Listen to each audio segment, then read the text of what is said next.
Hi guys! Gagawa ko ng yelo kasi bukas holiday. So, mabenta to ngayon.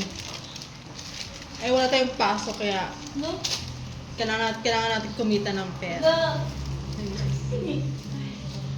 Ay nako, napakahirap na sa province. Ganito ang paggawa ng yelo guys. Dito lang kunin sa gripo. Yan, May yan ang tangke kunin. na dun eh. Malinis na. Ha? Malinis. Ito dun. And then, nakapilter na to guys kasi merong ano doon, merong tangke. Kaya, okay na dito. Ito direct siya. Malinis. Galing poso pero merong tangke doon sa gilid. Kaya, malinis na to. Nagiling na. Sabi nga nung ibang bumibili, para daw kami yung yelo natin, sabi nila. Parang? Para daw yung mineral. Dito ko gusto bumili kasi akala na mineral dito dahil.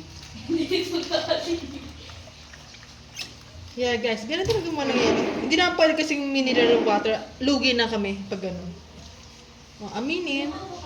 Yan guys, tapos ibubulong mo na ng gano'n. Ayan. May tao po dito. Ito dun eh. Katukin mo yan. Yan guys, ibubuko lang yan ng ganyan. Ito dun eh. May tao po. Wala, katukin mo. Ayan! O, yelo na yan. Bukas, mabili to guys kasi Huwebes Santo. May nagbukas ng gripo. Pinatay. Tapos ang gamit pala namin na supot itong Sure. Kasi guys, napakatibay nito.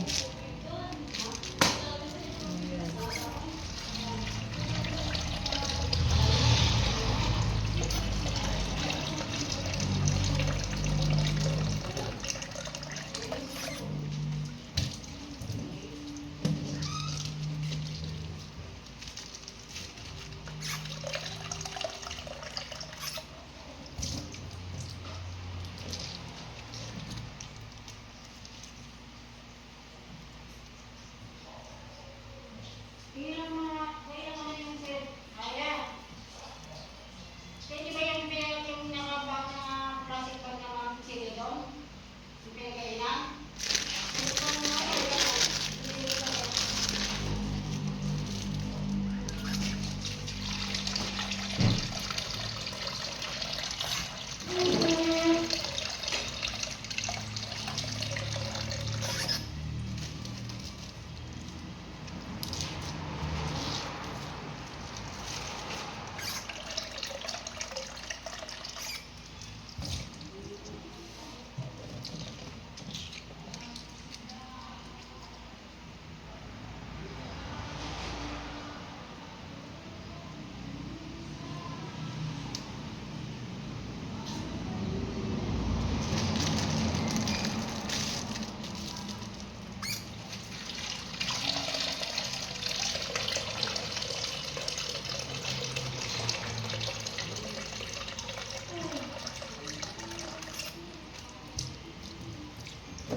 Hi guys! Gumawa kami na ngayon ng yelo.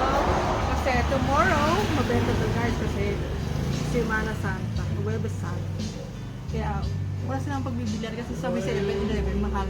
Dito sa amin mura na. Ito, mineral water pa. Hindi siya galing po. Lagyan na natin na ganyan. Lagyan na ganyan. Yan ang paggawa ng yelo. May yelo po? Oh, yelo. Ayan. Guys, oh. Mabilis naman ang yelo. Kaya... Ilan?